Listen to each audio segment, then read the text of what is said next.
Bismillahirrahmanirrahim.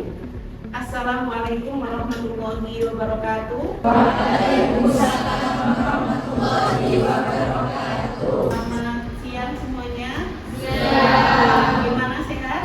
Alhamdulillah. Ya, sebelum kita mulai kegiatan perkuliahan, kita awali dulu dengan berdoa bersama dengan membaca surat Al-Fatihah. Pada siang hari ini kita melanjutkan pertemuan perkuliahan dalam mata kuliah Event Management ya, untuk membahas manajemen risiko dalam event management ya. Dan akhirnya nanti pas kita presentasi akan mengalami kendala-kendala yang ada di kelas sampai saat kita. Oke, kita beri proses ya.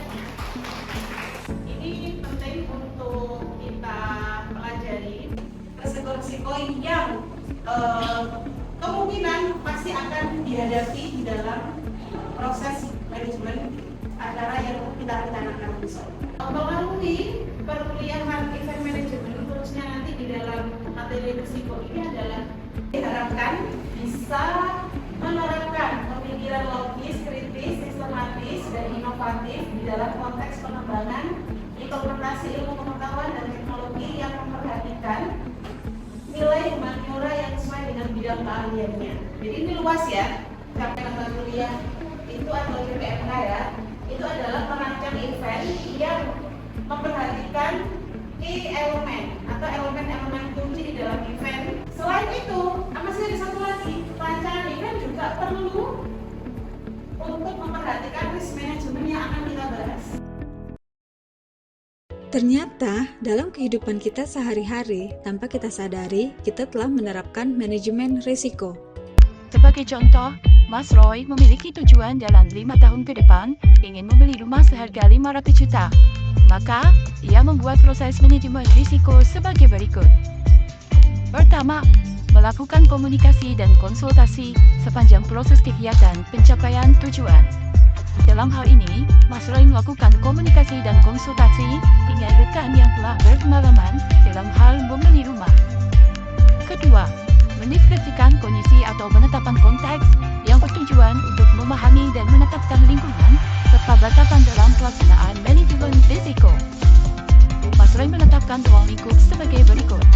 Membeli rumah seharga 500 juta, dibeli dalam 5 tahun ke depan dengan cara KPR yang DP 50%, penghasilan sebulan 5 juta, tabungan yang terkumpul saat ini 10 juta. Mas Roy kemudian menetapkan konteks sebagai berikut.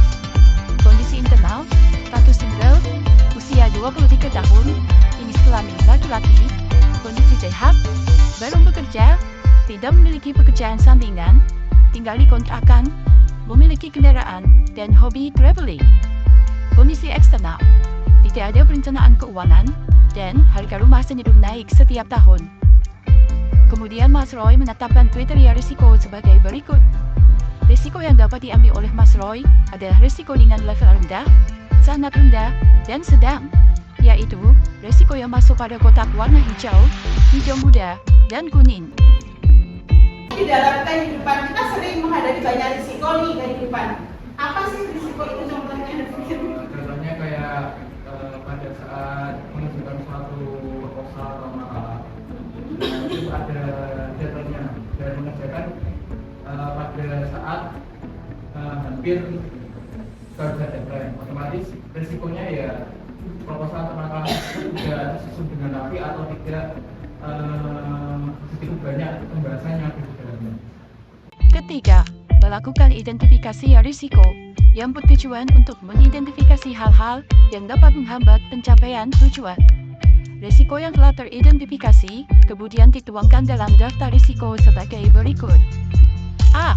Muncul perilaku konsumtif, merupakan risiko boros, penyebab tidak membuat perencanaan keuangan, kos mahal, sering berbelanja dan traveling, sering makan di restoran. Yang 4. Tidak dapat menabung dengan jumlah yang seharusnya setiap bulan. B. Muncul kejadian yang tidak terduga, merupakan risiko terkena musibah, penyebab kehilangan uang, terkena tipu, dan kehilangan pekerjaan. Yang 4. Terganggunya proses menabung. C. Mahalnya harga rumah, merupakan risiko biaya transaksi yang tinggi. Penyebab adanya inflasi. Harga rumah cenderung naik setiap tahun dan banyaknya komponen biaya dalam pembelian rumah. Dampak memerlukan waktu yang lama dan tabungan yang besar untuk membelinya. B. Salah menyusun strategi merupakan risiko terbatasnya pengetahuan. Penyebab kurangnya relasi, malas mencari informasi, dan tidak melakukan survei. Dampak tabungan tidak dapat terkumpul sesuai target. Keempat, melakukan analisis risiko dengan menentukan level kemungkinan dan level dampak yang melekat pada risiko. Dengan asumsi, belum terdapat pengendalian yang dilakukan sama sekali. Kombinasi antara level kemungkinan dan level dampak menunjukkan besaran risiko yang kemudian dituangkan dalam matriks analisis risiko untuk menentukan level risiko. Risiko muncul perilaku konsumtif memiliki level kemungkinan sering terjadi dan level dampak signifikan, sehingga level risikonya sangat tinggi. Risiko muncul kejadian tidak terduga memiliki level kemungkinan jarang terjadi dan level dampak nol, sehingga level risikonya rendah. Risiko mahalnya harga rumah memiliki level kemungkinan hampir pasti terjadi dan level dampak sangat signifikan, sehingga level risikonya sangat tinggi. Risiko salah menyusun strategi memiliki level kemungkinan sedang terjadi dan level dampak moderat, sehingga level risikonya sedang. Kelima, melakukan evaluasi risiko untuk mengetahui tingkatan prioritas risiko. A. Muncul perilaku konsumtif, level risiko sangat tinggi, prioritas pertama. B. Muncul kejadian yang tidak terduga, level risiko sangat rendah, prioritas keempat. C. Mahalnya harga rumah, level risiko sangat tinggi, prioritas kedua. D. Salah menyusun strategi, level risiko tinggi, prioritas ketiga.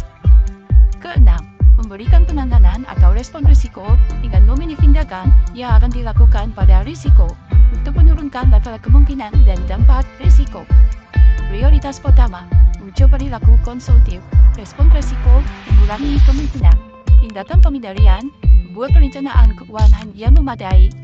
Prioritas kedua, mahalnya harga rumah, respon risiko, mengurangi dampak. Tindakan pengendalian, rutin menabung dengan mempertimbangkan inflasi atas properti. Prioritas ketiga, salah menyusun strategi, respon risiko, mengurangi kemungkinan dan dampak. Tindakan pengendalian, meningkatkan pemahaman dengan menambah relasi dan giat belajar. Prioritas keempat, muncul kejadian yang tidak terduga, respon risiko, menerima risiko. Tindakan pengendalian, jika diperlukan pengendalian. Ketujuh, melakukan pemantauan dan review untuk memastikan implementasi manajemen risiko berjalan secara efektif untuk mendukung pencapaian tujuan. Dalam hal ini, Mas Roy melihat hasil pengendalian risiko yang ia lakukan dan mendeteksi hambatannya. Atas hasil pemantauan dan review, ternyata dapat diketahui bahwa pengendalian yang telah dilakukan Mas Roy sudah memadai dan berhasil menurunkan level kemungkinan dan level dampak atas risiko.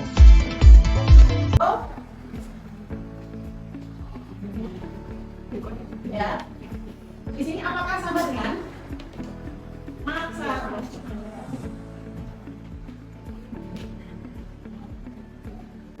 Yang menjawab risiko sama dengan masalah, angkat tangan. Ada? Oke. Kalau kemudian saya kasih di sini, risiko bukan atau tidak sama dengan masalah, angkat tangan. Kondisi yang tidak pasti itu biasanya karena beberapa sebab, ya, perihal waktu, ya kan? Tadi kamu bilang ada deadline, itu ada pemicunya menjadi tidak pas itu karena berhubungan dengan waktu. Praktek habis ini teman-teman sesuai dengan tupoksi masing-masing divisi ya. Pekerjaanmu itu goalnya apa?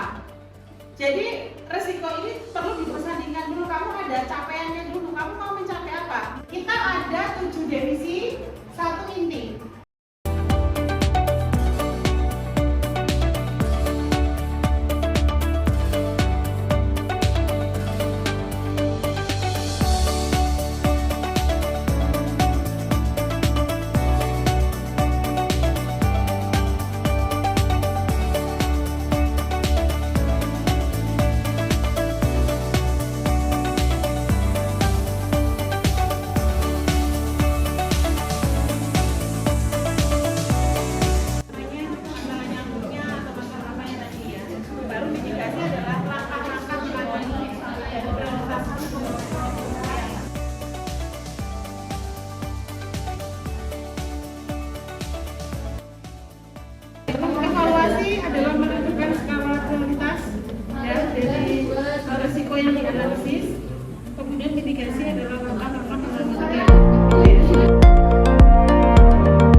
ambisius dari kami.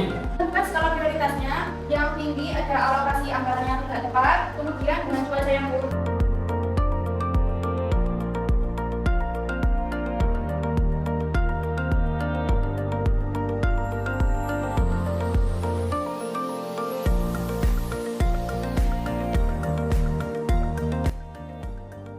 Masuk sesi terakhir, kita merefleksikan, artinya perlu menyimpulkan apa inspirasi, hal-hal baru, hal-hal yang sulit, apapun bisa disampaikan untuk bagian dari refleksi proses yang sudah dilakukan.